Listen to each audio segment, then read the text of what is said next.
Hello everyone, and welcome to Trending in My Life. That's welcome young, welcome old, and welcome everybody.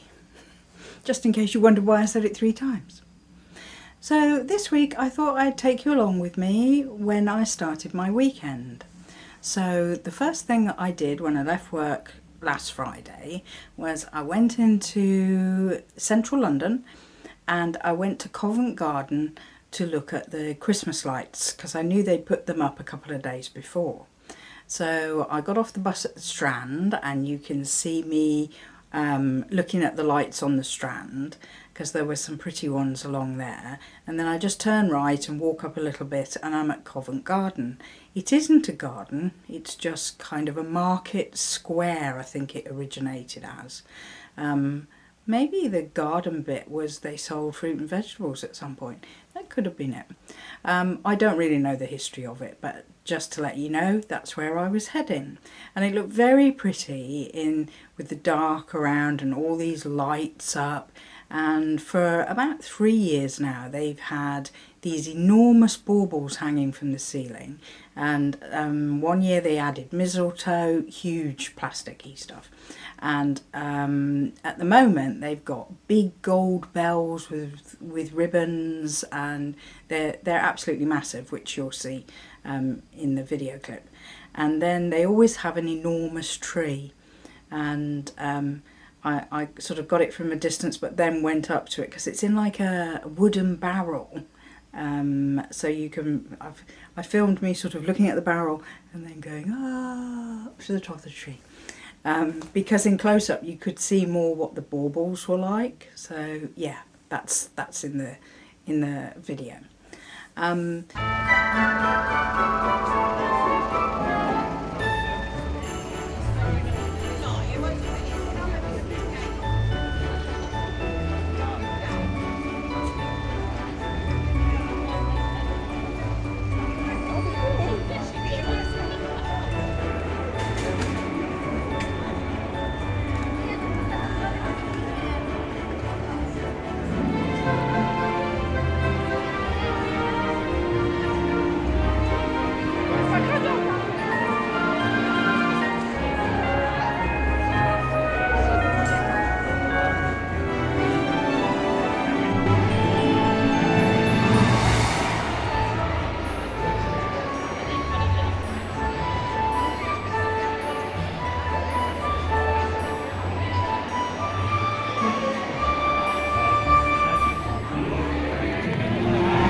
Then it was Saturday, and on Saturday I needed to buy some jeans because I knew the temperature of the weather was going to go down to 0, -2 for when I was going out to work during the week.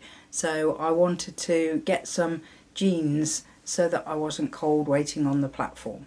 And I was quite lucky.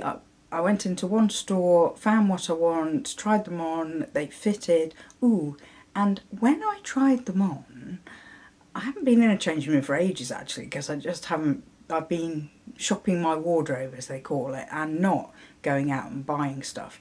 But there was it was a kind of changing room where you go in a cubicle and you draw a little curtain across, which is a regular kind of changing room. But they had some hooks, or sort of, yeah, well, you'll see because I'll put a video clip in, down the side. So you could draw the curtain, and then there were holes in the curtain which you could put over the hooks so that as people went past your cubicle, the curtain didn't flap open, or no one could open it. And I thought, why didn't they invent this years ago? And I thought what a great idea it was. Because I mean, some cubicles you go in, it will be a proper door which you can put a lock across, but there's still plenty of them that are just a curtain. So yeah, I was impressed with that. And meanwhile, outside in the I was in Bromley, which is on the outskirts of London, but still part of London.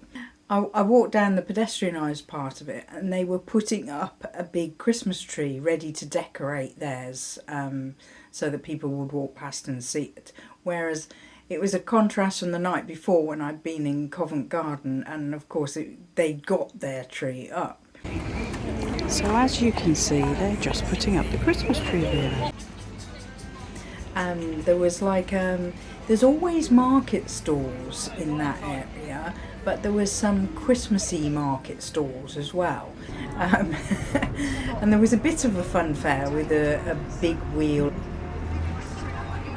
And then I walked into the mall, and there were some decorations up in the mall, but again, the mall hadn't finished doing theirs, because there were signs in certain parts saying that they were in the middle of putting it up.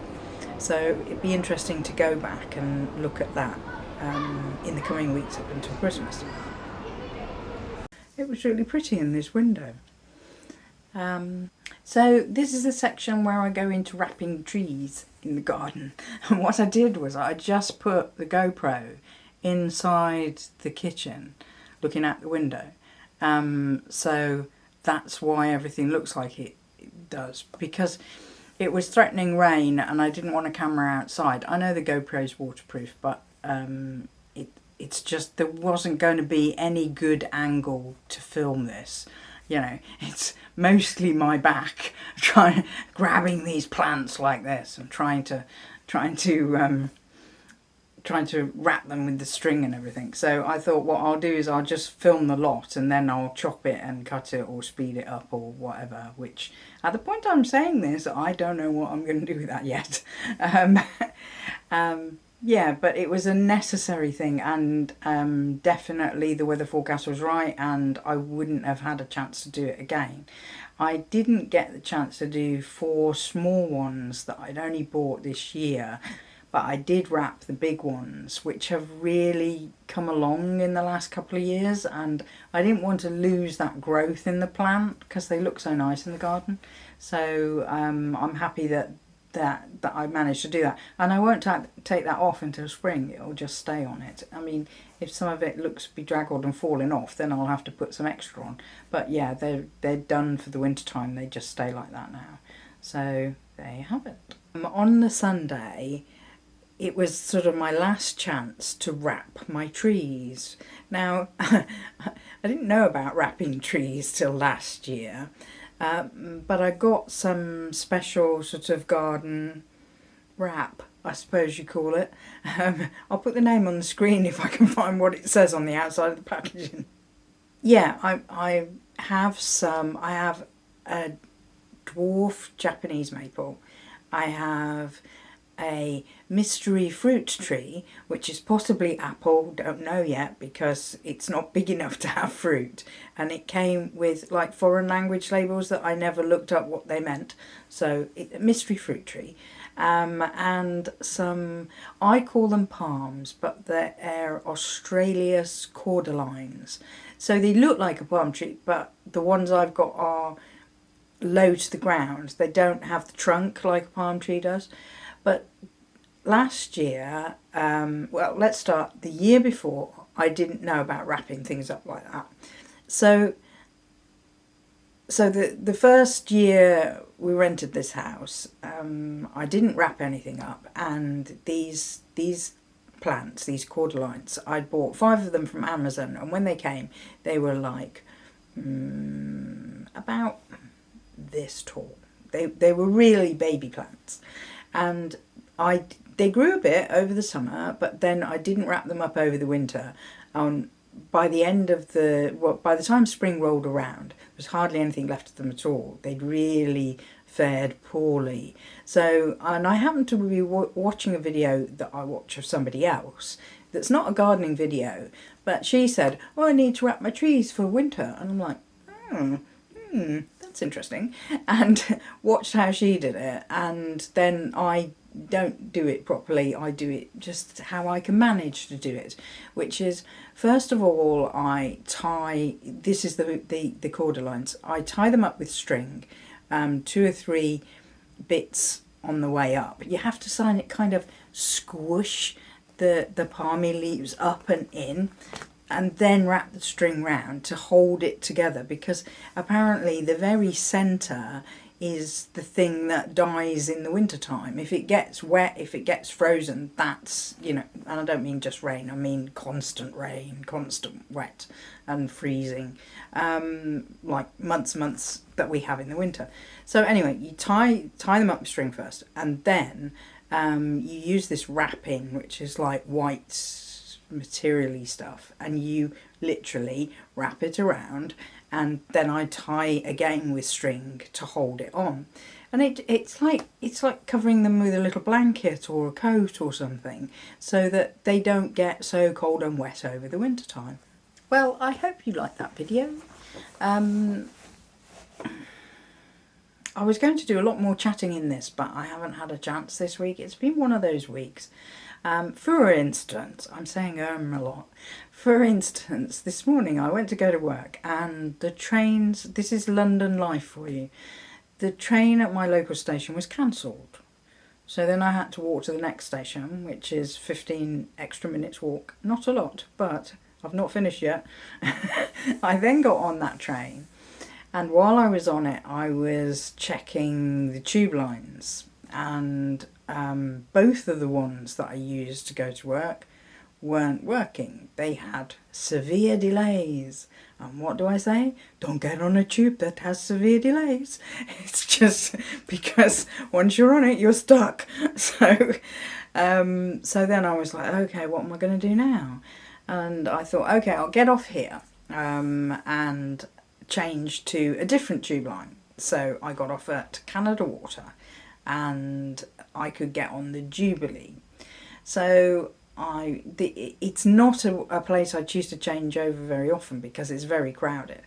But anyway, it goes down to the underground, and was lined up waiting to go, because Jubilee is really strange. People tend to stand in a line to get on it, and that comes from the fact that it goes to the financial district, and everyone's terribly polite and does that. Normally at a tube station, everyone's just everywhere, and when the train comes in, everyone just pushes and shoves, and there's no politeness, no standing in line and waiting your turn. No, that's not what it's normally like. But Jubilee, you do find that at the financial district end of the Jubilee line. Anyway, I waited, and 3 trains came in and then left, and then it was 3-4 minutes, and another one came in and another one left, and each time the doors open automatically, and the people inside were packed so tight that not one single person could squeeze on. And I thought, well, I'm going to have to do something here, because this is going to continue, and I'm just going to be stood here, and these packed trains keep coming and going, and I'm never going to get to work.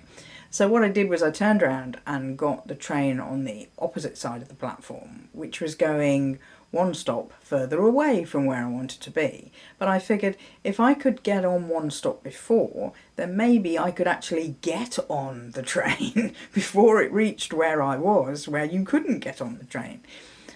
Gets off at Canary Wharf, which is the financial district. And within seconds of me getting off the train, there was a station guy on a microphone saying, there are no westbound trains.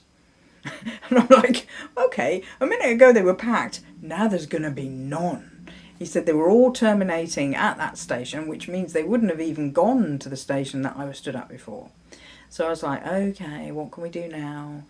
Canary Wharf has got some transport links, other transport. So I thought, right, we'll go to the DLR, which is the Docklands Light Railway. They're little trains, but very nice, lots of windows. But they run into, let's see, I could get it to nearby to London Bridge. So, or Tower Bridge, near to Tower Bridge and the Tower of London. So I thought, at least I'm heading towards where I want to go. I mean, I have to go through central London and out to West London. But at that point, at Canary Wharf, I'm East London. So I'm like, well, get in the middle bit. Eventually you'll get to work. But on my way to go there, I passed a sign for the Elizabeth line, which is the newest of the tube lines. and it goes faster than the others because it doesn't stop. It stops. That's not true. It does stop, but it misses out a lot of stops so that it's faster to get from one side of London to the other.